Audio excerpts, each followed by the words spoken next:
So the internet is going nuts right now. Isn't that a Paul Wall song? Got the internet going nuts. I'm gonna go listen to that after this.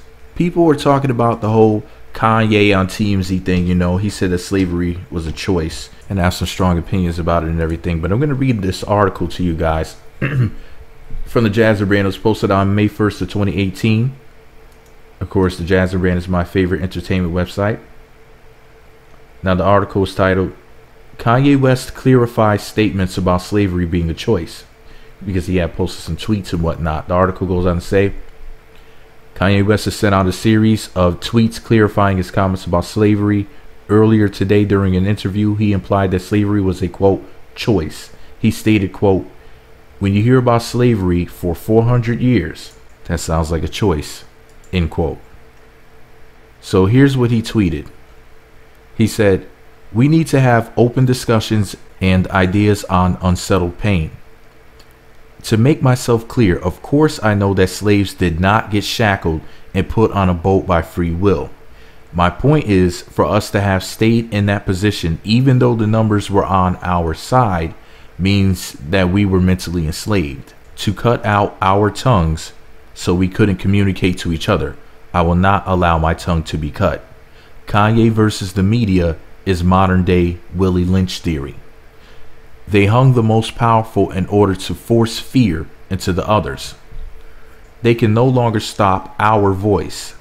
The Nat Turner movie never made it anywhere because it shows slaves revolting. I understand why my godbrother Puff, referring to Puffy, calls his network Revolt. If this was 148 years ago, I would have been more like Harriet or Nat, referring to Harriet Tubman. The universe has a plan. I knew that TMZ would be awesome. We are programmed to always talk and fight race issues. We need to update our conversation.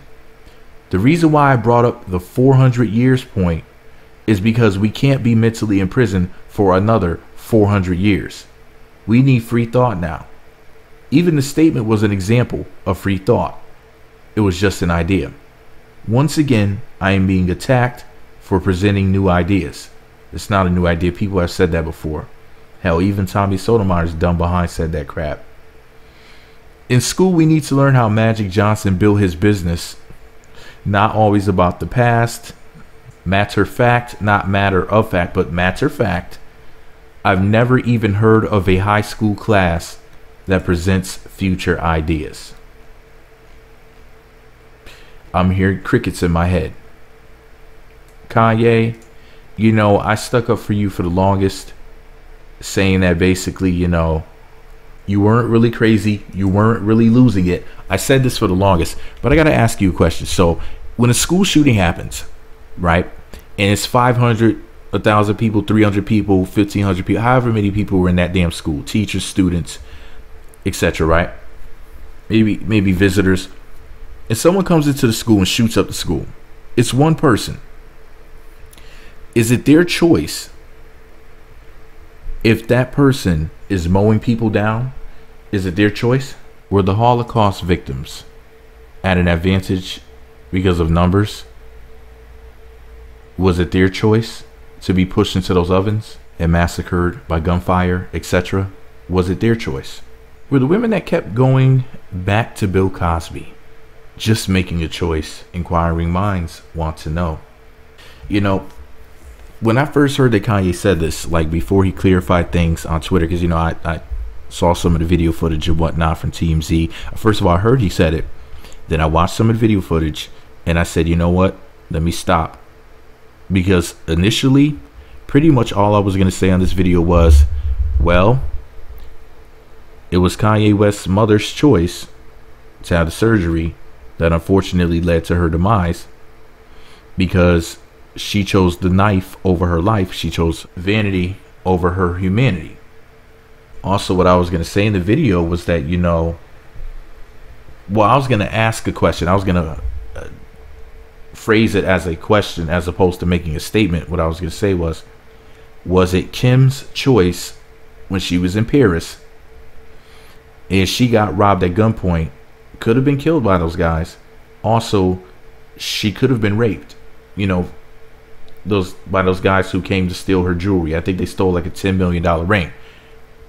And then I stopped. I said, well, he did put out some tweets. So before I go responding to him saying that slavery was a choice, let me go ahead and see what he said on Twitter, since he allegedly clarified what he meant. So when he starts talking about numbers and having people outnumbered, then it makes more sense. But those people who were in bondage did not have a numbers advantage. They also did not have the firepower because those other people had firearms. But anyways, man, see, the thing is this: Kanye West thinks that what he's saying is something new. And let me explain to you briefly why people like Kanye West, who, well, I don't know if, I guess Kanye doesn't consider himself to be a Republican or a conservative.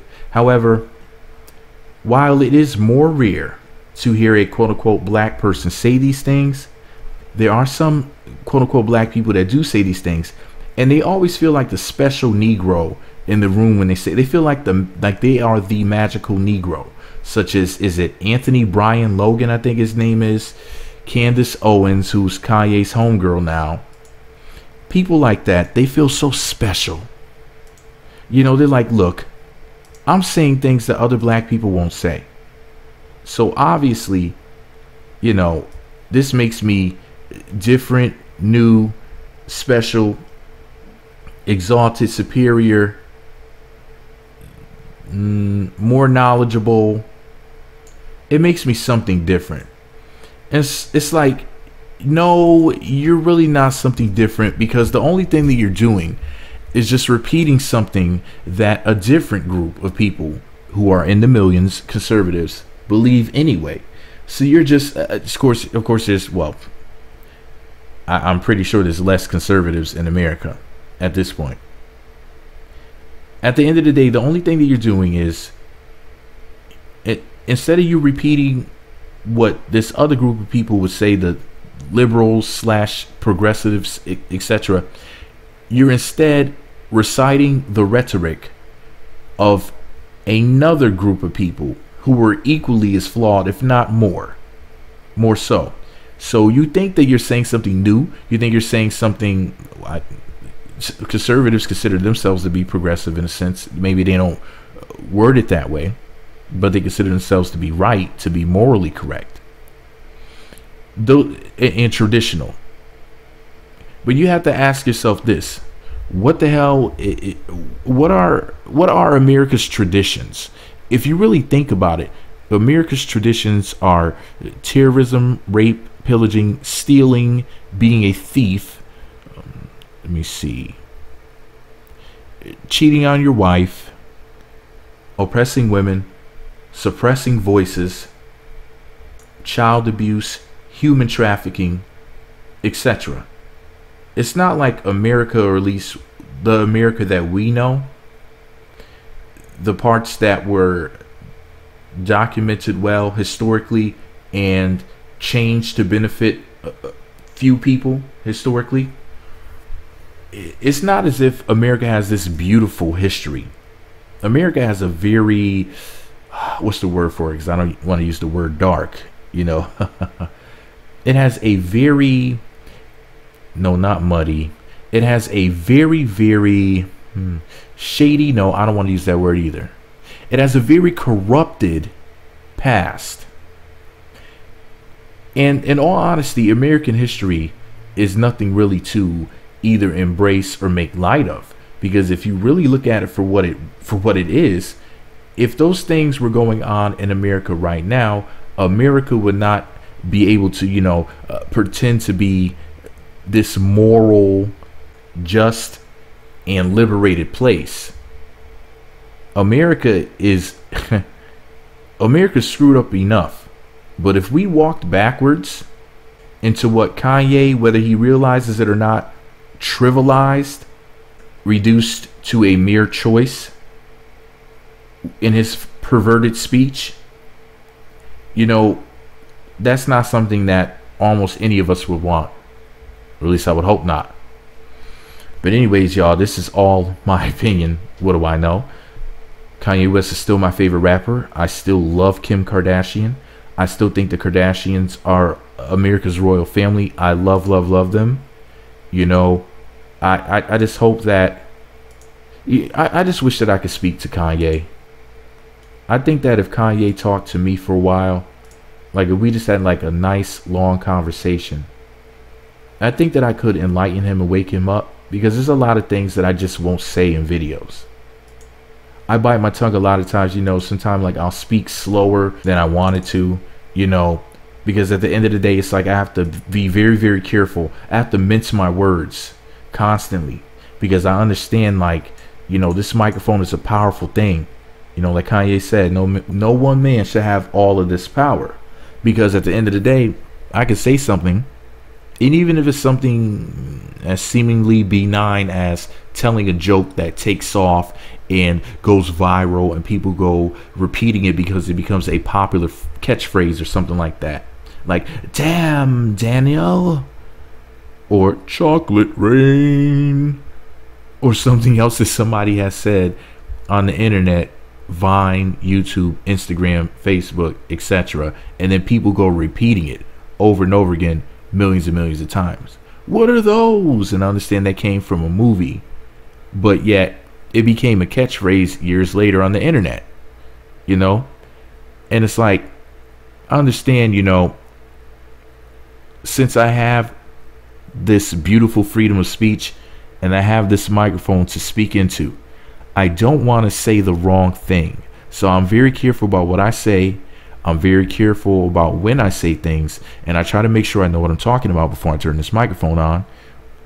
Well, unless it's something that doesn't matter, like just for sheer entertainment. But this is a very serious video. It's a very, well, we're discussing multiple serious topics here. So I'm making sure that I watch what I say, for sure. I don't want my words to ever be used against me. I don't want to say something that I end up regretting, or as Kanye said in the song, you know, fix your mouth to say something to where you end up apologizing. As you can see, I'm a real Kanye West fan. I just quoted him 2 times in this video, different songs. If anybody knows what songs I quoted in this video, you know, shout them out in the comment section, please. Thank you very much. Anyway, shout out to Kanye West. I love you. I love you, Kim. Love the family. Beautiful kids. Beautiful family. Just great people. He just said some dumb things. But we all make mistakes. So I forgive you, Jesus. Hopefully you'll forgive me. You did die for our sins. Okay, I'm just being stupid now. Anyways, y'all. Oh, listen. I hope that they didn't do something to his brain. I hope that the opioids or some other drugs did not destroy him. You know, unfortunately, he was on them, and he was talking about that, you know, to TMZ. And, you know, those drugs turn people into straight up nutbags. And, you know,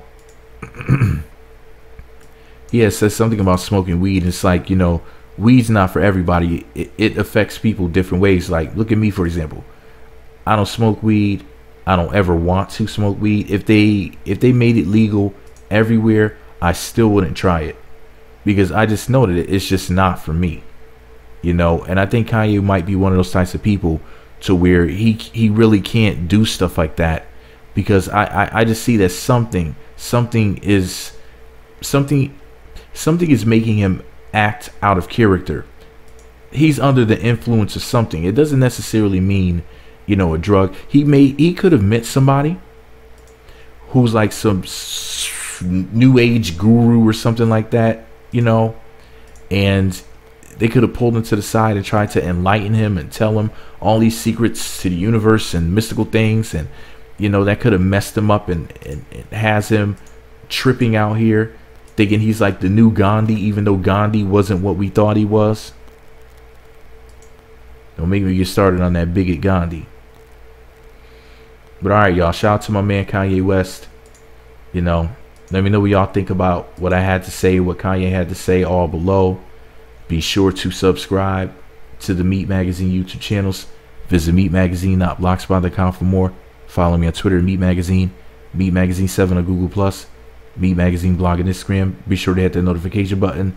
It's right next to the subscribe button. It looks like a bell. Once you click that button, you'll be sent alerts to be notified when new videos get posted. Thumbs up, comment, subscribe, notify. Let me know what you think about my brother Kanye. Still love you. And one more thing, 2 more things before I go. Number 1, if you see anybody running around social media claiming that Meat Magazine is a blogger, please let me know. It's not true. I'm actually an entertainer. Also, the other thing is I'm looking at this picture of Donald Trump and Snoop Dogg. You know, Snoop doesn't like Trump nowadays. And Kanye brought up a really great point, you know, on TMZ. He said, you know, rappers loved Trump, you know, or black people love Trump, or however he worded it, you know, before all of this, rather before he became president. The Cocoa Brothers, aka Smith and Wesson, had a song where they sampled Raekwon the Chef from Wu-Tang Clan. Raekwon the Chef from Wu-Tang said in the song, "Guess who's the black Trump?" Actually, it was an incarcerated Scarfaces. And I think that when the Cocoa Brothers, aka Smith and Wesson, sampled Raekwon the Chef, I'm talking about 90s hip hop, y'all. They used the sample of Raekwon the Chef talking about Donald Trump, and I think the song is called Black Trump. Hell, Jay-Z and Nas made a song called Black Republicans. Money I got coming in. I can't remember the lyrics. Well, I'm going to go listen to that after this. The point is this, though. I can't even remember every time a rapper mentioned Trump in a song in a positive light or in a neutral light before he became president or before he ran for president. But it happened plenty of times, particularly in the 90s. There were plenty of people that mentioned him. I wish I could remember every reference, but it's escaping me.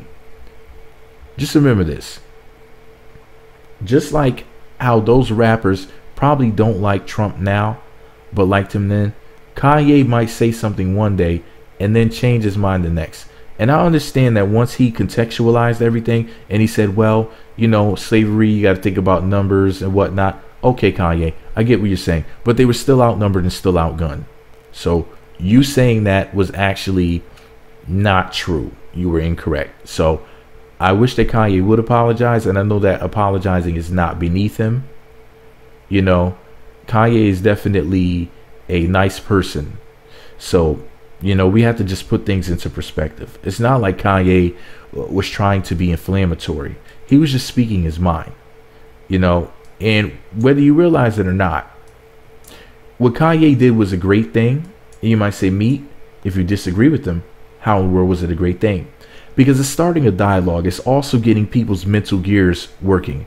Black people need to not be so quick to be emotional and get angry and lash out at something that somebody says, like when you hear trigger words from the true sunken place, like when somebody says yo mama or the N-word, and then you flip out and you let that person control you like a Manchurian candidate. That's the real sunken place, guys. But anyways, you don't hear me though.